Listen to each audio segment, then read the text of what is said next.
Undercover CEO found a new cashier. Crying in the break room.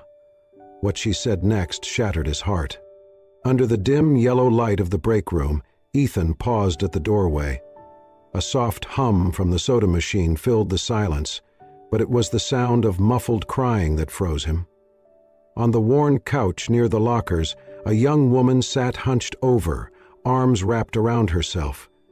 Her blonde hair clung to her damp cheeks, catching the light like threads of gold dulled by sorrow. He took a careful step in. "Why are you crying in here all by yourself?" he asked, voice low, gentle. The woman jerked upright, startled. She wiped her eyes quickly but didn't look at him. Her voice was steady, though tired. "If you just lost your mom and still had to smile at customers, you'd cry too." Ethan stopped short. He hadn't expected that. He'd come in for a bottle of water, not to walk into someone else's grief. The weight in her words hit him in the chest. "I'm sorry," he said quietly. She shook her head, brushing off the apology.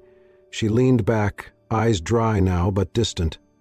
Her uniform was slightly wrinkled, name tag crooked. "Lisa." Ethan looked toward the mini-fridge but didn't move.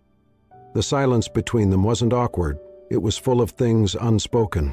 Normally he'd give people space, but not this time. "I'm Ethan," he said, offering his name like an olive branch.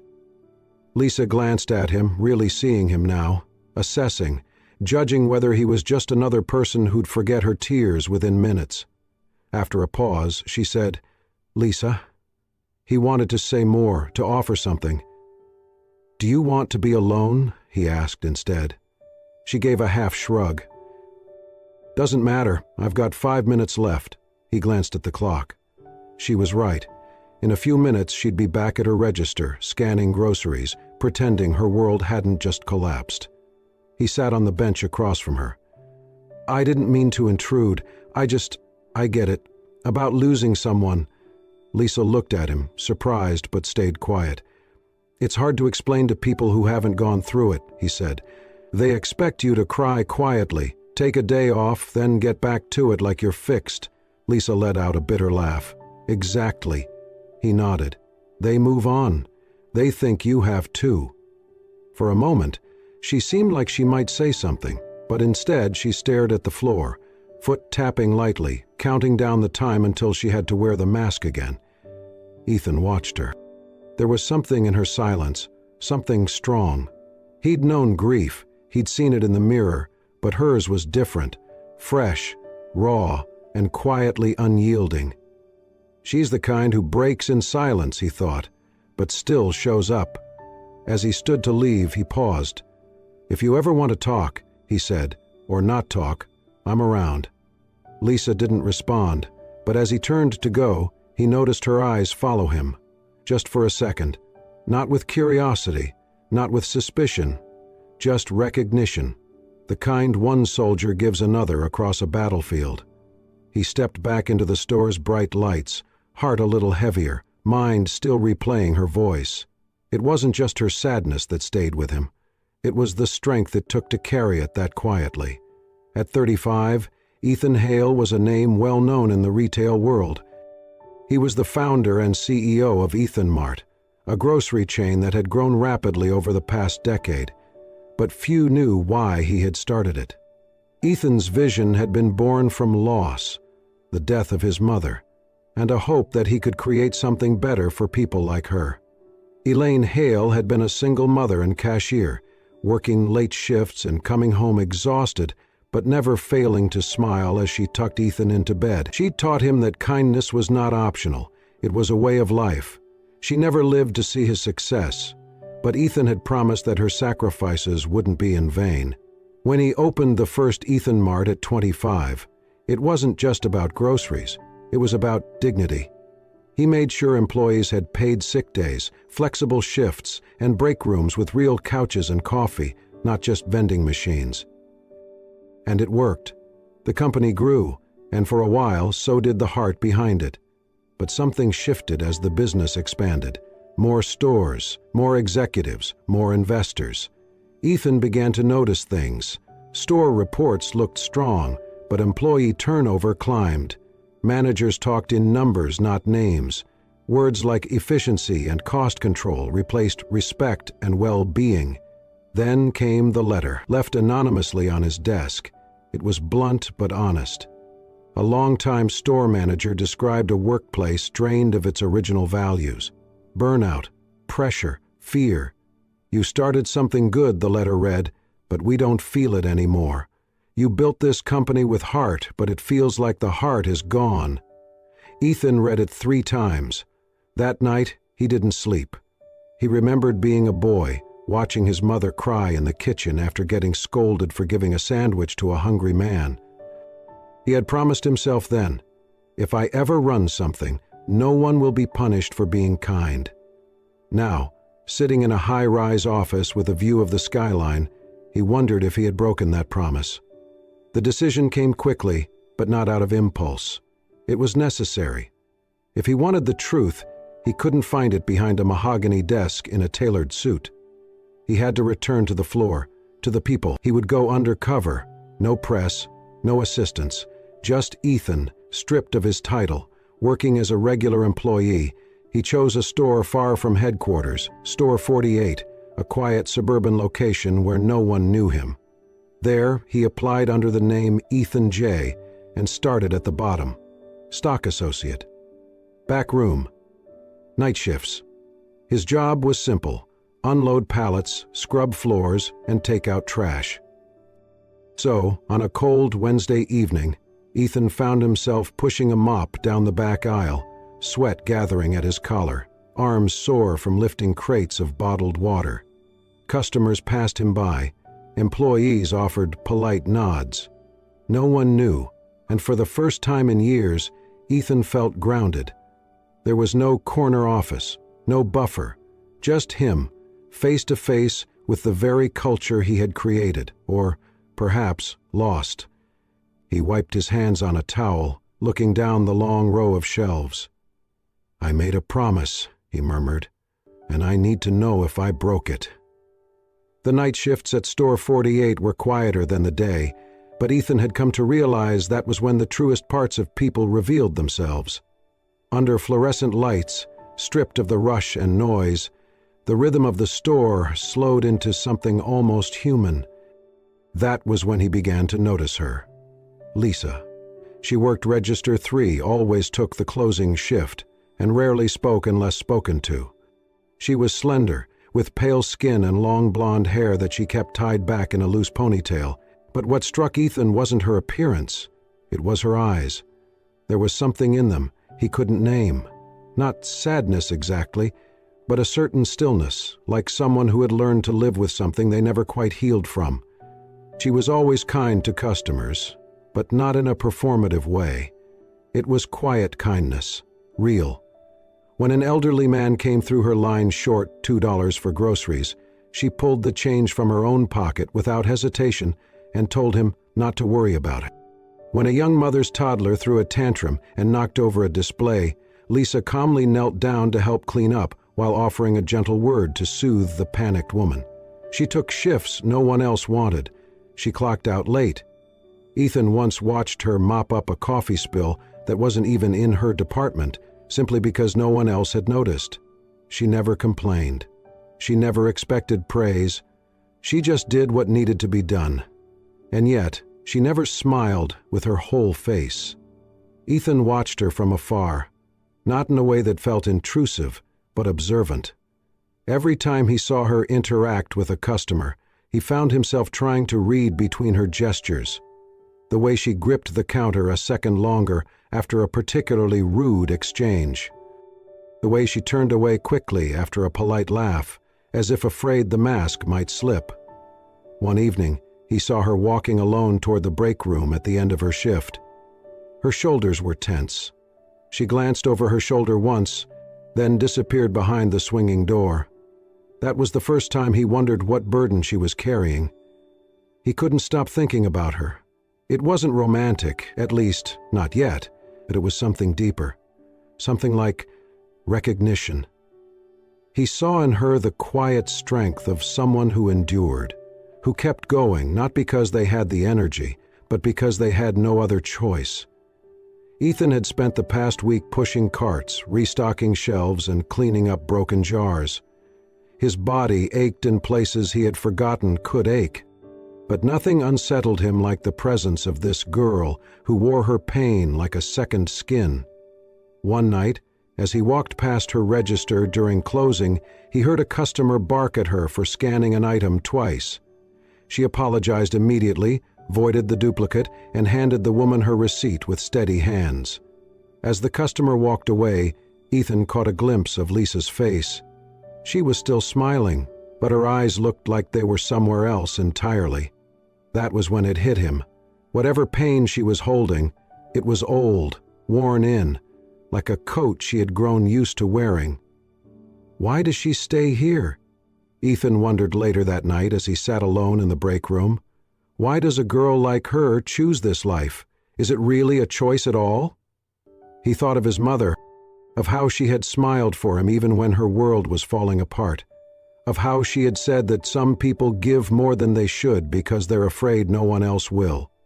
He looked toward the door where Lisa had walked through earlier and thought, she's not just another employee. There's something else, something I need to understand. And from that moment on, Ethan began to watch more carefully, not from suspicion, but from a place of quiet reverence. There was more to Lisa than met the eye, and he could feel it in his bones. Whatever it was going to change everything. The break room door creaked as Ethan pushed it open, expecting silence, but the moment he stepped inside, he stopped.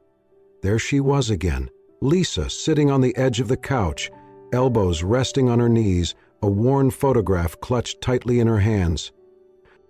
Her back was slightly hunched, her posture stiff, as though she were trying to hold herself together by sheer will. Her eyes didn't meet his, but she didn't tell him to leave either. "I'm sorry," Ethan said softly, standing near the door. "I didn't mean to intrude." Lisa gave the faintest shake of her head. Her fingers trembled as they tightened around the edges of the photo. "It's fine, I just needed a moment." Ethan moved quietly to the bench across from her and sat without a word. He didn't want to break whatever fragile balance was keeping her from falling apart. Lisa stared down at the photo, not really seeing it. Her voice, when it came, was low and brittle. "I've been messing up at the register. I entered the wrong price twice today, forgot to bag a woman's produce. She yelled at me in front of the whole line, said I was useless." Ethan stayed quiet. "I couldn't even look her in the eye," Lisa continued. "I wanted to apologize, but the words just wouldn't come out. My head's somewhere else." Her lips pressed into a thin line. She looked away, her jaw clenched, like she was trying to trap the emotions crawling up her throat. "I asked for one more day off," she said after a pause, "just one. But the manager said if I miss 2 days in 1 month, they'll cut me from the schedule." Ethan felt the anger rise in his chest, but he swallowed it. This wasn't about him. "I can't afford to lose this job," Lisa said, voice cracking. "My little brother, he's only 6. He needs food, clothes, rent over his head. I'm all he has now." She paused, and her breath hitched. "He keeps asking about her," she whispered. "Every night. How's Mom today? Did she get my picture? Is she still tired?" Her hands shook harder now, and she brought them to her face, shielding her expression as her shoulders hunched inward. "I can't tell him," she said through her hands. "I can't be the one to say it. He draws her pictures every week. I mail them to nowhere and pretend she's still too weak to reply. Every night I lie, and every morning I cry before he wakes up." Ethan's chest tightened. There were no words for this, no comfort big enough to wrap around the weight she carried. "I'm scared," Lisa whispered, finally lowering her hands. "I'm scared that when he finds out, he'll stop smiling, that I'll lose the last piece of her I have left." Ethan watched her, the silence in the room now dense, aching. She looked at him, eyes rimmed red but dry. "I feel like I'm breaking, but I don't have time to break." He nodded slowly, his voice barely audible. You shouldn't have to carry this alone. Lisa gave a hollow laugh.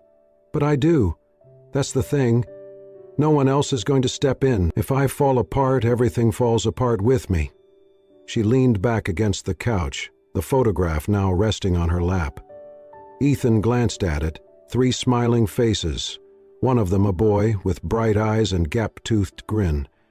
That's him? Ethan asked gently. She nodded. Tommy. He doesn't even know what grief is yet. And I'm doing everything I can to keep it that way for just a little longer. They sat in silence for a moment. The humming vending machine, the ticking clock, even the distant buzz of the store outside, all of it faded into the background. Ethan wanted to promise her something, anything, that she'd be okay, that things would get better. But all he could do was sit beside her and feel the gravity of her world pressing in. She wiped her face with the sleeve of her uniform and stood up slowly. I should get back, she said, voice low but steady. Ethan stood too. If you ever need anything, just say the word. Lisa didn't answer right away. Then, almost imperceptibly, she gave a small nod and walked out, the photo still in her hand.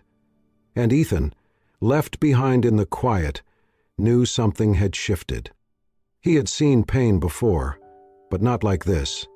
He had just stepped into Lisa's darkness and found it filled with a light so fierce it made his chest ache. It was a slow night at the store. The aisles stood mostly empty, the hum of fluorescent lights filling the quiet.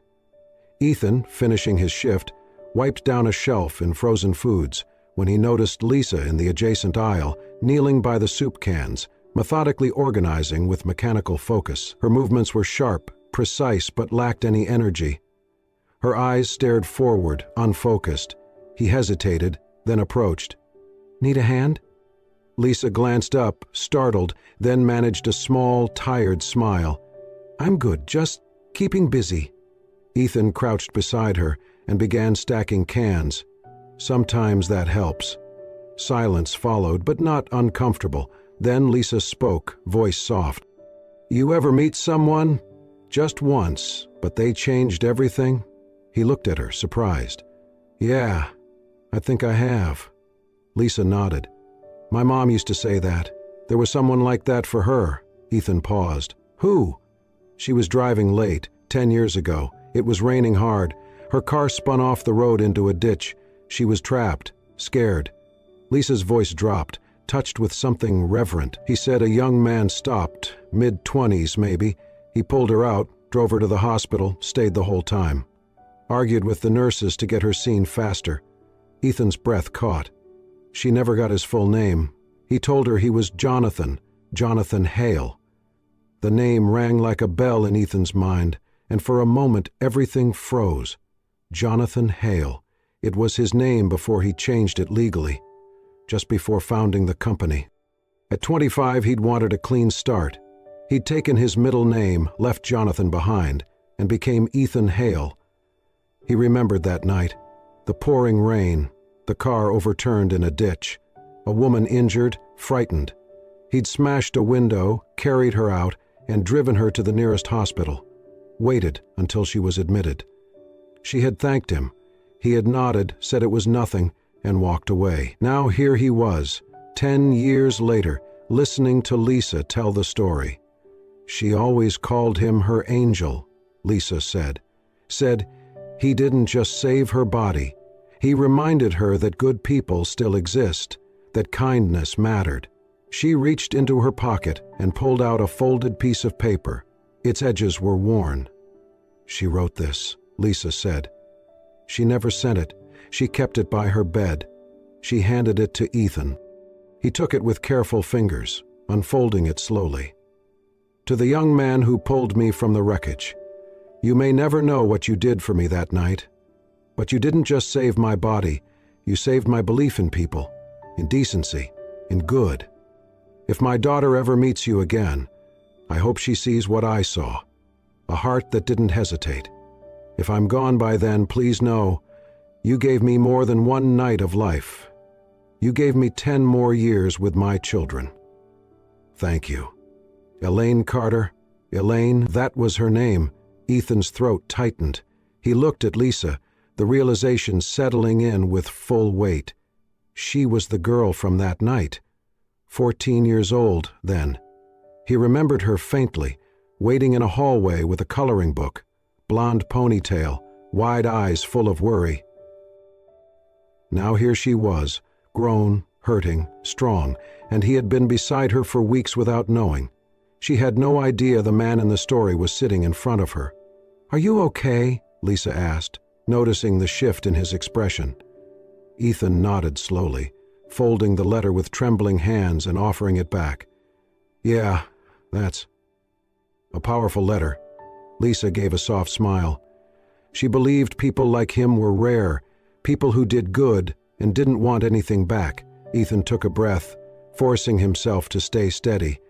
"Sounds like he left a mark." Lisa's eyes grew misty. "He did?"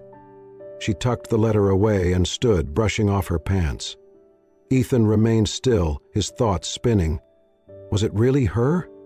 Was this girl, this woman, the same child who once drew him an angel with crayon wings and thanked him for saving her mother? And if so, what did he do now that fate had brought them together again? Ethan sat on the floor of his apartment late that night, surrounded by boxes he hadn't opened in years. The dim lamplight cast long shadows across the worn cardboard and stacks of old notebooks, receipts, and mementos from a different life. His hands moved slowly, methodically, as if they were afraid to find what they were searching for. The letter Lisa had shown him still echoed in his mind. Jonathan Hale, her mother's name, Elaine, the night of the accident. It all lined up too perfectly. He needed to know for sure. Digging through one of the final boxes, Ethan found it, a weathered leather journal, the edges frayed, the spine nearly torn. It was the journal he had kept in his 20s, back when he still wrote down thoughts instead of typing them into a phone.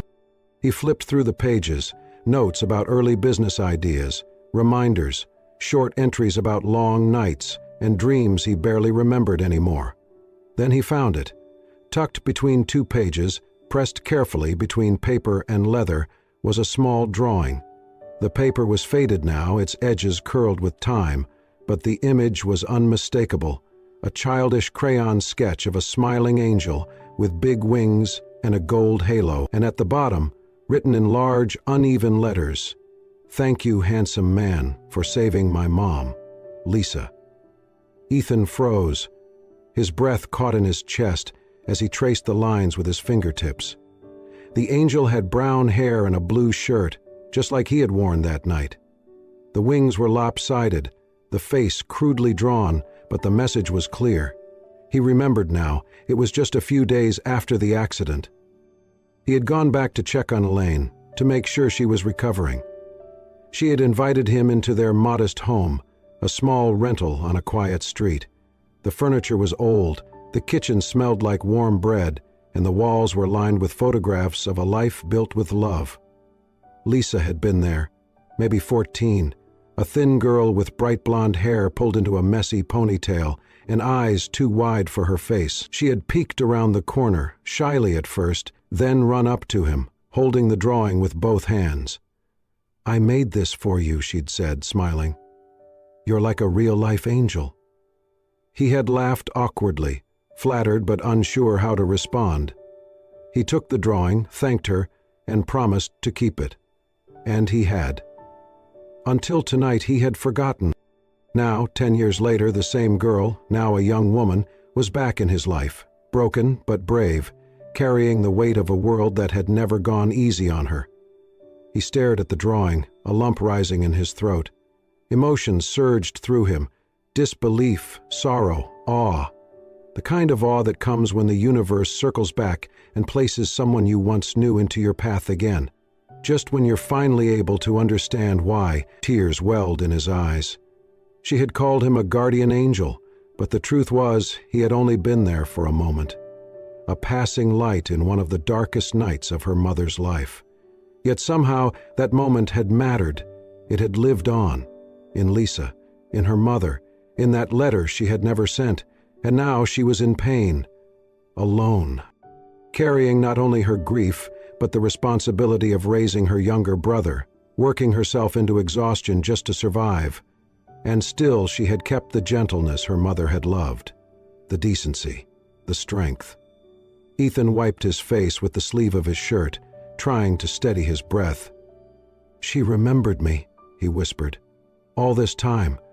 But she didn't know yet. She didn't know the man stocking shelves next to her, who had listened quietly as she cried, was the same one from that night. The man she had once drawn with wings and called Angel. The realization was overwhelming. He sat in silence, the drawing in his lap, heart aching in a way he hadn't felt in years. The past and present had collided, and in the middle stood Lisa, not just a girl with a sad smile. She was a piece of a promise he had made long ago, a symbol of something he thought he had lost in the noise of boardrooms and deadlines. He folded the drawing carefully and pressed it back between the journal's pages. But not to forget it this time. No, now it was a reminder, a guide. He looked out the window into the quiet night and whispered to the stars, "She gave me this once. Maybe now it's my turn to give something back." And with that, Ethan knew, he would not walk away. Not this time. "Everything is written precisely to the tone and structure you've set." The morning air was cool as Ethan stood outside the store, sipping his coffee, watching delivery trucks unload their cargo. To anyone passing by, he was just another early shift worker waiting to clock in. But inside, his mind was racing. He had a plan, a quiet one, a gentle one. A plan born not of duty, but of something far more personal. That week, Ethan set up a private support pipeline through the non-profit he had founded years ago in his mother's name, still active, but now under the radar. Under the alias "From a Friend of Your Mother," he began sending weekly care packages to Lisa's apartment. Each box was carefully assembled: healthy groceries, toiletries, small toys, and school supplies for her little brother, and sometimes, tucked between the items, a handwritten note on unbranded stationery. "You're not alone. Keep going."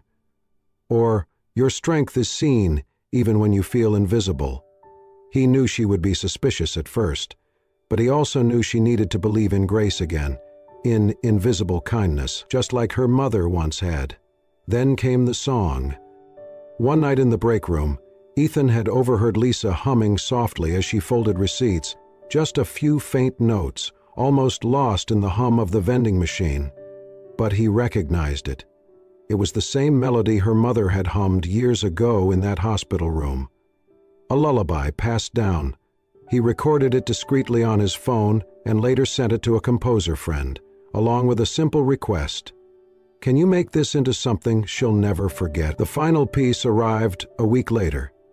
A delicate acoustic version of the tune, stitched gently with Lisa's own humming, preserved like a memory beneath piano chords and strings. Ethan had it placed inside a small wooden music box. He wrapped it carefully, added a note, "For nights when silence is too loud, she's still with you," and left it at her door with no sender. But there was one final piece of the puzzle, one he had been holding onto for 10 years, the drawing. He had kept it since the day she handed it to him, a crayon sketch of an angel, smiling under a golden halo. The wings were uneven, the lines unsteady, but it had been filled with so much childlike warmth, so much belief. "Thank you, handsome man, for saving my mom, Lisa." He took it to a framing shop downtown, asked for museum glass, no embellishments, just preservation. At the bottom of the frame, he added a single line in gold script: "Kept, always." When it was ready, he wrapped it in soft paper and had it delivered to the store, addressed only to Lisa, staff locker. No sender, no message. He waited in the break room as the shift manager handed her the package. Ethan pretended to be focused on a clipboard while watching her from the corner of his eye. Lisa peeled away the paper slowly, brow furrowed. Then, suddenly, she froze. The drawing stared back at her. Her own handwriting, 10 years, faded, her own childlike lettering. Her breath caught in her throat. She sat down on the couch slowly, clutching the frame. Her fingers trembled as she traced the glass. Her lips parted, but no words came. Then finally, her voice cracked through the silence. Who would keep this for 10 years?" she whispered. Ethan didn't move. He let the moment breathe. Lisa held the frame to her chest like something sacred, tears spilling freely now, unguarded. The drawing had returned to her not just as paper and ink, but as proof. Proof that someone, somewhere, had remembered her mother. Remembered her. She whispered again, voice breaking. How could anyone hold on to this for so long? The music box lay unopened beside her. The care packages still came each week.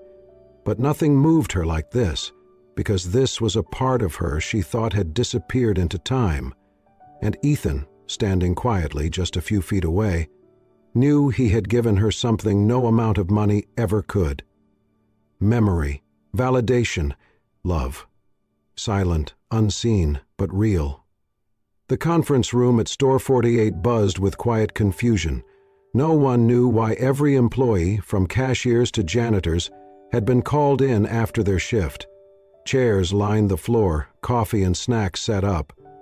Lisa sat near the back, the music box she'd received the day before still in her bag. Then the manager stepped aside and introduced a special guest from corporate. Heads turned. Ethan walked up front. At this time, he wasn't in uniform. He wore a blazer, jeans, no clipboard. He picked up the mic and scanned the room. "Hi," he began.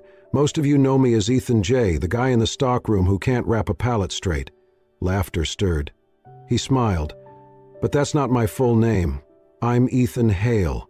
I founded Ethan Mart 10 years ago." Gasps echoed. Lisa froze, breath caught in her throat. "I came undercover to see if this company still had the heart it started with," he said, "and I found it. In a cashier named Lisa." All eyes turned. Lisa blinked, stunned. "I met her long before I knew her name," Ethan continued. "Years ago, I helped a woman in a car accident. She had kids.